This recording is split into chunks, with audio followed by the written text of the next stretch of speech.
All right, so now we are starting with unit 4. ठीक है, अब हम यूनिट 4 से शुरुआत कर रहे हैं. Unit number 4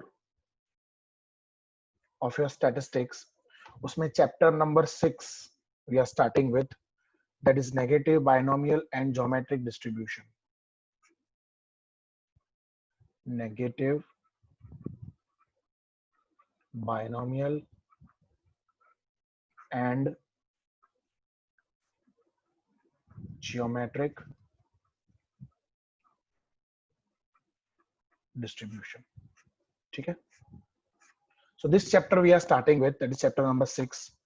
This chapter is very much connected to the probability. जो हमने बेटा अभी तक probability पढ़ा, ठीक है, उसके साथ ये chapter जो है it is linked.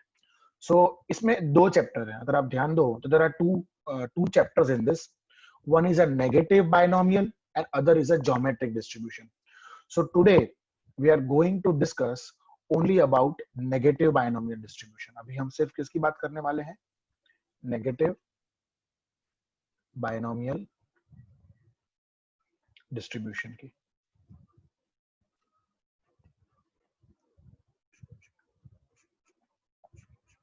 Okay, so what is a negative binomial distribution? Let us try to understand that first.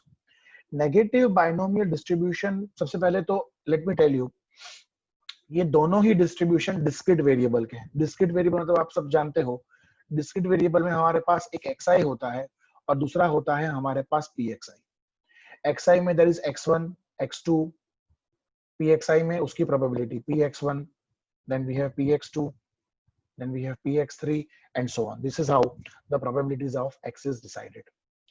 अब ये जो x1 x2 x3 up to xn है, और अगर मुझे उसकी प्रोबेबिलिटी ढूंढनी है pxi, कोई भी pxi अगर मेरे को ढूंढना है, तो इन नेगेटिव बायनोमियल डिस्ट्रीब्यूशन उसकी फॉर्मूला रहती है n plus x minus 1 c n minus 1 into p raised to n into q raised to x. आप लोग को याद होगा 12th में जब आप पढ़ते थे तो एक बायनोमियल डिस्ट्रीब्यूशन की फॉर्मूला थी. 12th की बात कर रहा हूं, अगर मैं आपको याद करवाऊं तो वो फॉर्मूला ऐसी थी, ncx into p raised to x into q raised to n minus x. ऐसा कुछ आपने 12th स्टैंडर्ड में पढ़ा था. बायनोमियल डिस्ट्रीब्यूशन, उसमें n means number of trials, x means number of success, p means probability of success and q means probability of failure. और उसमें जो हम px ढूंढते थे, that px was probability of success. और यहाँ पे जो हम ये px ढूंढने वाले हैं बेटा, that is probability of failure. Please everybody remember this. अब इसमें है ना, टोटल ट्रायल्स होते हैं n plus x. n plus x means total trials. p means probability of success and q means obviously probability of failure. और मुझे बोलने की जरूरत नहीं है कि p plus q दोनों का टोटल हमेशा क्या रहेगा? 1 रहेगा. अच्छा, n का मतलब होता है नंबर ऑफ सक्सेस और x का मतलब होता है नंबर ऑफ फेलियर. अब ये याद रखना भी बहुत इजी है बेटा. देखो p रेज टू n है, तो p कौन है? प्रॉब ऑफ सक्सेस, तो उसका पावर अगर n है तो वो कौन हो गया? Number of success. q यानी क्या है? प्रॉब ऑफ फेलियर है, उसका पावर x है, तो वो कौन हो गया? Number of failure. So n means number of success, x means number of failure, and I told you कि in negative binomial distribution जो px हमें ढूंढना है, उसमें जो x है that is total number of failure. जब हम ये n और x को प्लस करते हैं तो हमें टोटल ट्रायल्स मिलते हैं, that is n plus x. ठीक है, बहुत ही इजी चैप्टर है ये, कुछ नहीं करना है. अब इसकी प्रॉपर्टीज मैं आपको समझाने जा रहा हूं. There are certain properties of this negative binomial distribution which you will have to remember, क्योंकि सम्स करते वक्त ये प्रॉपर्टीज बहुत काम आएंगी. So properties of negative binomial distribution. So what are the properties? सबसे पहली प्रॉपर्टी है, मैं आपको पहले ही बोल चुका हूं, सबसे पहली प्रॉपर्टी है कि this is the distribution of discrete variable. आपको याद होगा दो तरह के वेरिएबल होते हैं, डिस्क्रीट और कंटिन्यूअस। डिस्क्रीट में कैसा होता है x1 x2 x3 px1 px2 px3, उसका हम प्रोबेबिलिटी ढूंढते हैं यूजिंग डिफरेंट कंसेप्ट्स। दूसरा होता है कंटिन्यूअस वेरिएबल। कंटिन्यूअस वेरिएबल का जो डिस्ट्रीब्यूशन होता है उसे हम कहते हैं नॉर्मल डिस्ट्रीब्यूशन। याद होगा आपको, वो भी हमने पढ़ा था 12th स्टैंडर्ड में। नॉर्मल वो पता है ऐसे कर्व बनाते थे लाइक दिस, फिर ये एरिया 0.5, ये एरिया 0.5, कुछ याद आ रहा है? Okay, the second point is n and p are the parameters of the distribution. कौन कौन है पैरामीटर्स इस डिस्ट्रीब्यूशन के? n and p. That is n means number of success and p means probability of success. ये दो चीजें तो हमारे पास कंपलसरी होनी ही चाहिए। अगर मुझे इस डिस्ट्रीब्यूशन का मीन ढूंढना है तो उसकी फॉर्मूला है nq अपॉन p, और अगर मुझे इसका वेरिएंस ढूंढना है तो उसकी वेरिएंस की फॉर्मूला है nq upon p square. So this is the formula of mean and variance. The next point in this property is कि जो variance है is always greater than its mean.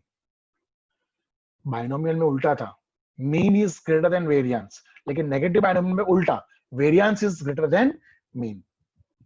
ठीक है? और when n is equals to 1, then negative binomial distribution becomes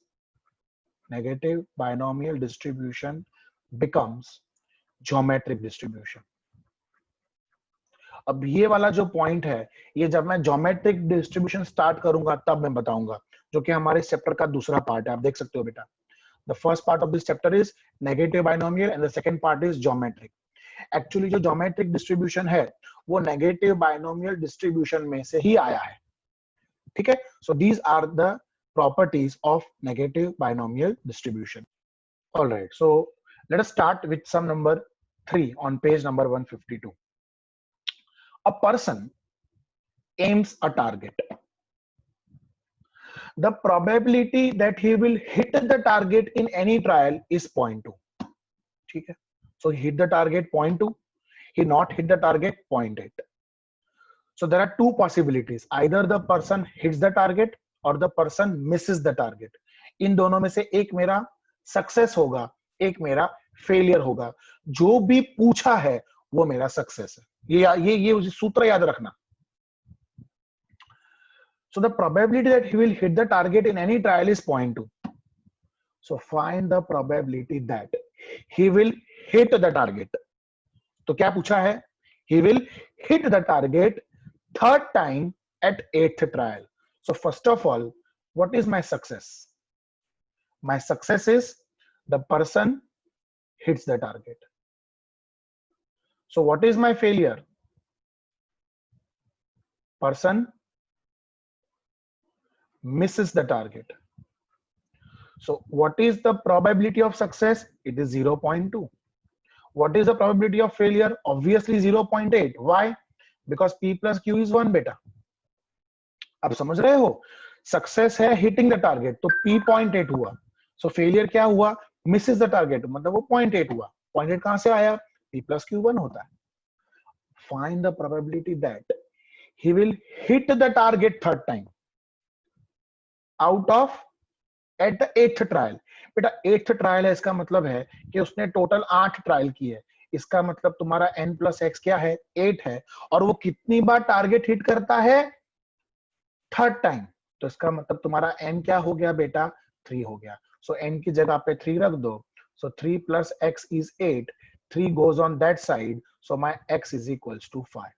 So I got my x, I got my n, I got my p and I got my q. बस ये चार चीजें तुम्हें मिल जाए ना बॉस, फिर कुछ भी बचता नहीं है। जस्ट आपको फॉर्मूला में प्लेस करना है। ठीक है? जो सक्सेस है उसकी प्रोबेबिलिटी p, जो फेलियर है उसकी प्रोबेबिलिटी q। टोटल ट्रायल्स जो हैं उसमें से जो n है वो सक्सेस है। जैसे कि यहाँ पे लिखा हुआ है person will hit the target third time. Hit the target third time मतलब n3, क्योंकि hitting the target is our success. समझो बेटा। सो माय n is 3, तो just putting n3 I got x5 because I have to find px.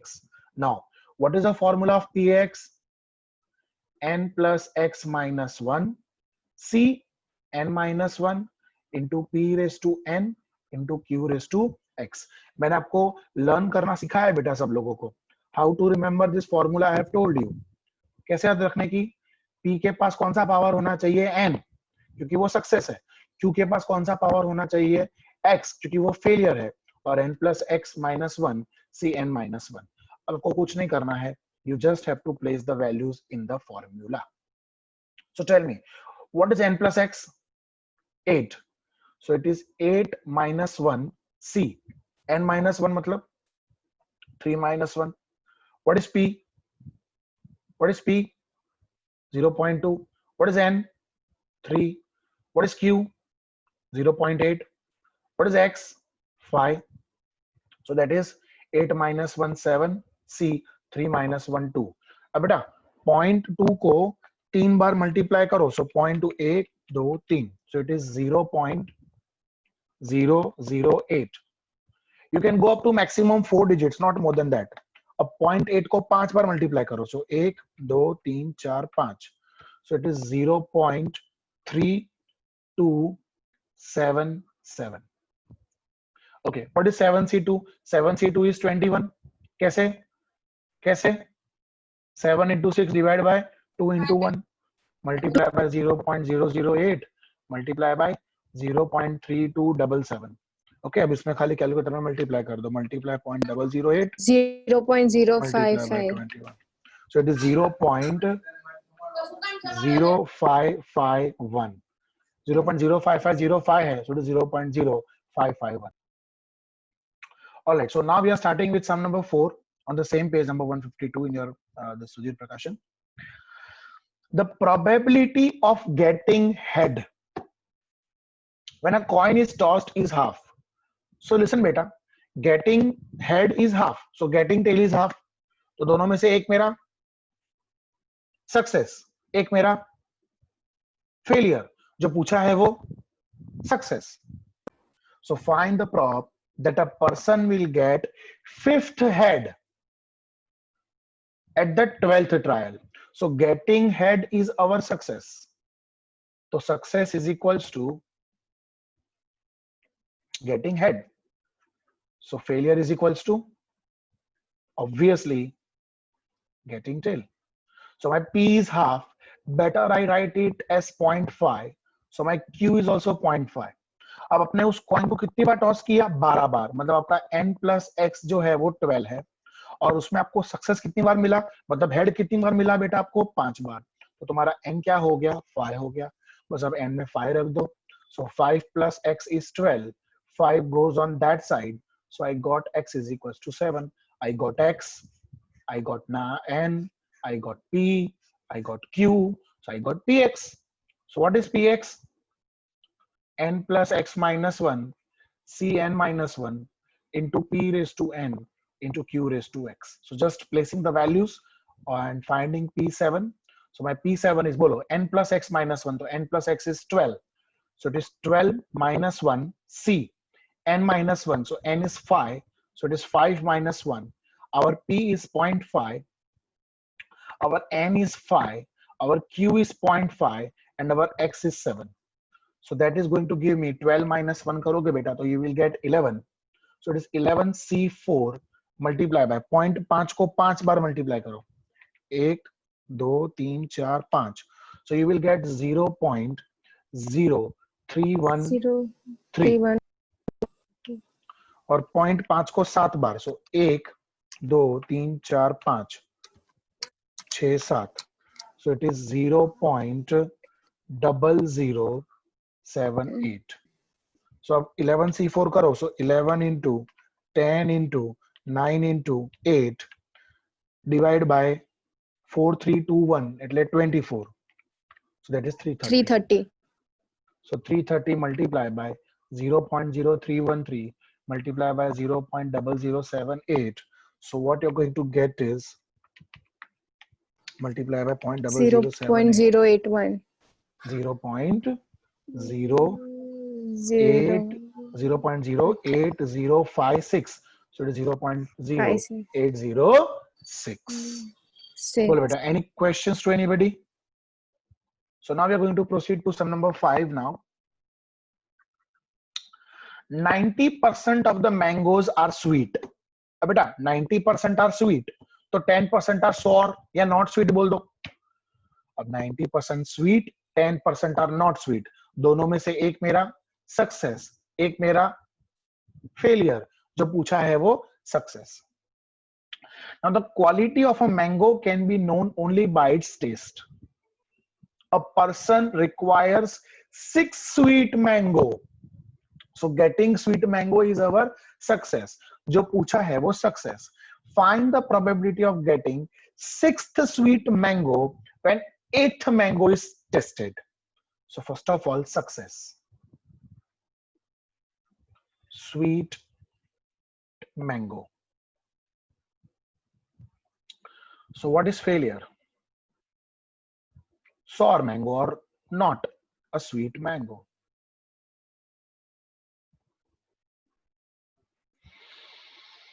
So there are how many chances of sweet mangoes? 90%. 90% means I will write 0.9. So obviously my Q would be 0.1. Now I have tested total 8 mangoes. So my n plus x is 8 and I want 6th sweet mango. So my n is 6. So putting n as 6, 6 goes there. So my x is equals to 2. So I got x, I got n, I got p and I got q. अब यहाँ पे मैं आपको कुछ important बात बताऊंगा. So please everybody concentrate. Px is equals to n plus x minus 1 cn minus 1 into p raised to n into q raised to x. Please concentrate. थोड़ा calculation में आपको समझना है यहाँ पे. Our n plus x is 8 minus 1 c n minus 1 that is 6 minus 1. My p is 0.9 raised to n is 6 and my q is 0.1 raised to my x is 2. So that is 8 minus 1 is 7. C 5. अब इसको solve नहीं करना है. Don't solve this. Keep it as it is. मैं आपको shortcut दिखाता हूँ. Okay, let us solve 7c5 and I hope you all know 7c5 is as good as 7c2. तो I think उसका आंसर 21 ही आएगा. आप चाहो तो चेक कर सकते हो. ठीक है. So 21 multiply by 0.9 raised to 6 multiply by 0.1 का स्क्वायर. अब आप कैलकुलेटर उठाओ और जैसा मैं बोलता हूं वैसा करते जाओ. लिखो 21 लिखा मल्टीप्लाई बाय. अब 0.9 को 6 बार मल्टीप्लाई करते जाओ. सो मल्टीप्लाई बाय 0.9 1 2 3 4 5 6 और 0.1 को 2 बार मल्टीप्लाई करो. सो 0.1 1 और 0.1 2. सो सीधा तुम्हारा आंसर आ गया 0.1116. आपने कुछ भी नहीं किया. जो भी किया कैलकुलेटर ने किया. फिर से क्या किया मैंने सिर्फ और सिर्फ 7c5 सॉल्व किया और वो 21 रखा. बाकी ये एज इट इज रखा. फिर कैलकुलेटर में 0.9 मैंने 6 बार मल्टीप्लाई कर दिया. Now sum number 6. Okay, what does 6 sum says? The probability that a potato is stale. Stale मतलब सड़ा हुआ. In a lot of potatoes is 1/4. So potato is सड़ा हुआ is 1/4. So potato is not सड़ा हुआ is 3/4. है ना. So either the potato is stale और the potato is not stale. दोनों में से एक मेरा सक्सेस, एक मेरा फेलियर. जो पूछा है वो सक्सेस. ये सूत्र याद रखने का. Now a person requires 5 good potato. Good potato मतलब दे आर नॉट स्टेल. ठीक है. So find the probability that he will get 5th good potato when he inspects 9th potato. So getting good potato is our success. इसका मतलब getting stale potato is our failure. बेटा अभी तक के समय कैसा था कि जो दिया होता था नॉर्मली वही सक्सेस होता था. लेकिन यहाँ ऐसा नहीं है. यहाँ पे दिया है स्टेल पोटैटो, पूछा है गुड पोटैटो. तो जो पूछा है वो सक्सेस है. जो दिया है वो सक्सेस नहीं है. याद रखना इस बात को. जो पूछा है वो सक्सेस है. तो पूछा है गुड पोटैटो तो तुम्हारा P हो गया 3/4 એટલે वो 0.75 और Q हुआ 1/4 दैट इज 0.25. ये बहुत ध्यान रखना. ओके, आपने कितने पोटैटोस टेस्ट किए? आपने टोटल पोटैटो टेस्ट किए 9. उसमें से गुड पोटैटो चाहिए हमको 5. सो गुड पोटैटो मतलब n चाहिए 5. सो n में 5 रख दो. So 5 plus x is 9. 5 goes there. So x is equals to 9. So x9, n5, p 0.75, and q 0.25. So now placing the formula, n plus x minus 1, cn minus 1 into p raised to n into q raised to x. So बोलो बेटा n plus x कितना है हमारा? n plus x है 9 minus 1 c. n minus 1 is 5 minus 1. My p is 0.75. My n is 5. My q is 0.25. And my x is, I'm sorry, this is 4, huh? 9 minus 5 is 4. That is 4. Okay. So this is 8c4. This is 0.75 raised to 5. And this is 0.25 raised to 4. Let us solve 8c4. 8 into 7 into 6 into 5 divided by 24 karoge. So you will get 70. Multiply by 0.75 5 bar, multiply by 0.25 4 बार. तो सीधा multiply by 0.75 1, 0.75 2, 0.75 3, 0.75 4, 0.75 5 और 0.25 4 बार, 0.25 1, 0.25 2, 0.25 3 और 0.25 4. So you will get 0.06489. 0.06489. This is my answer.